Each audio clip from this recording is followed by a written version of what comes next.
Hola, ¿cómo andan? Bueno, hoy vamos a hablar sobre cómo cubrir la alimentación o cómo diagramar la alimentación en un deportista vegano.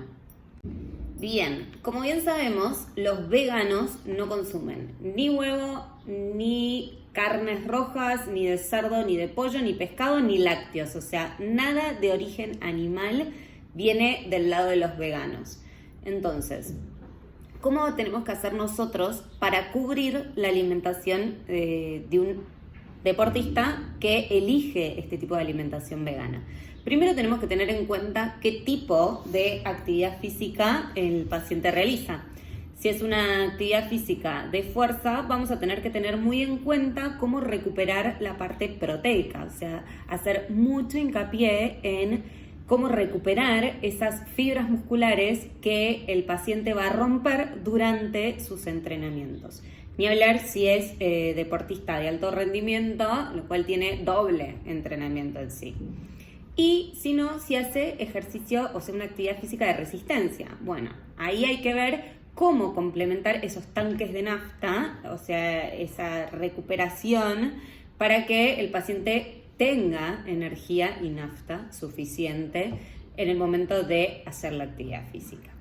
Bien, si nosotros vemos un plato vegano, ¿qué vamos a ver? Mucha cantidad y variedad de colores. Mucha verdura, mucha fruta y demás. Bueno, ¿qué pasa con esos platos así? Primero, vayamos a recuperar la parte de proteínas, o sea, cómo yo debería complementar la parte proteica en uno de esos platos. Si yo ese plato lo abulto de muchas verduras, ¿qué pasa? Ese paciente va a tener una saciedad inmediata y no va a comer realmente todo lo que debería consumir, o sea, todo el aporte calórico que él debería consumir. ¿Por qué? Porque se va a llenar de más, por así decirlo, con tanta verdura. Ocupa mucho espacio en el estómago.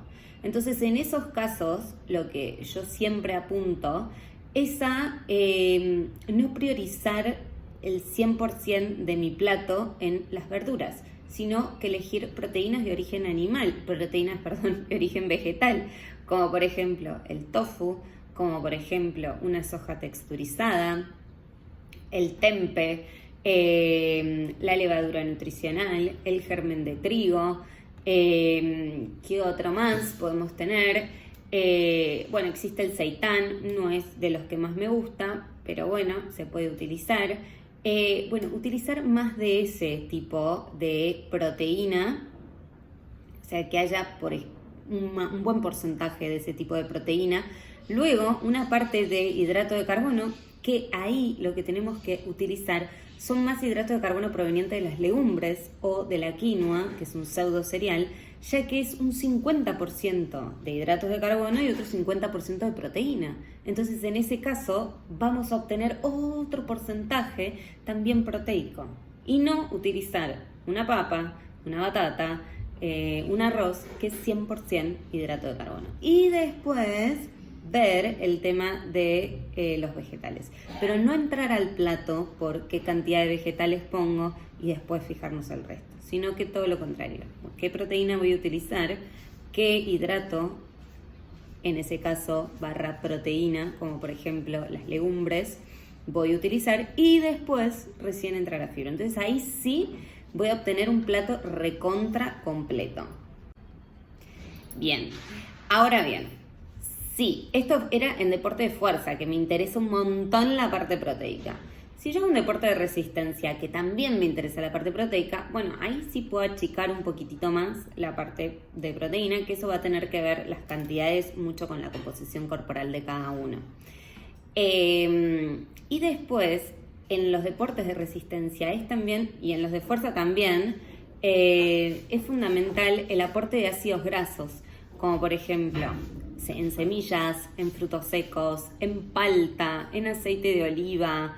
Ese tipo de ácidos grasos es muy necesario. ¿Por qué? Porque no vamos a obtener ácidos grasos esenciales, como por ejemplo los que vienen del huevo o los que vienen del pescado. Entonces esos los vamos a tener que obtener a partir de las semillas, de los frutos secos, de la palta. Y esto también, si yo tengo un paciente que tiene que aumentar de peso porque tiene un gasto energético muy fuerte, porque hace mucha actividad física, bueno, entonces acá es fundamental ponerle buena cantidad de aceite de oliva, una palta chiquitita al menos, semillas, maní, frutos secos, como para obtener buena calidad también de ácidos grasos, ¿sí? En síntesis, una alimentación vegana para un deportista lo que tiene que priorizar es conocer todas las proteínas de origen vegetal, como para poder utilizarlas, y el vegano tiene que ser creativo en la cocina, o sea, por ejemplo, utilizar un tofu desmenuzado con cúrcuma para que haya de desayuno una tostada con palta y ese tofu desmenuzado con cúrcuma. La soja texturizada la podemos hacer granola y comernos un yogur de coco con granola de soja texturizada con un poquito de coco y frutos secos o semillas. Podemos hacernos una mousse de chocolate con tofu. El paciente vegano tiene que ser creativo en la cocina, ¿sí? Después, ¿qué más? Utilizar más legumbres y no tanto hidratos de carbono proveniente de la papa, de la batata y del arroz o de los fideos. Ser más estrategas y buscar más las legumbres o los pseudocereales que tienen un porcentaje mayor de proteína. Y no basar nuestro plato solo en verduras o frutas, sino que ampliar y utilizar un poco de proteína, utilizar estas fuentes de hidratos de carbono / proteína y los ácidos grasos, ¿sí? Bueno, espero que esto les haya servido como para orientarse un poco qué es lo que necesita un deportista vegano. Nos vemos la próxima.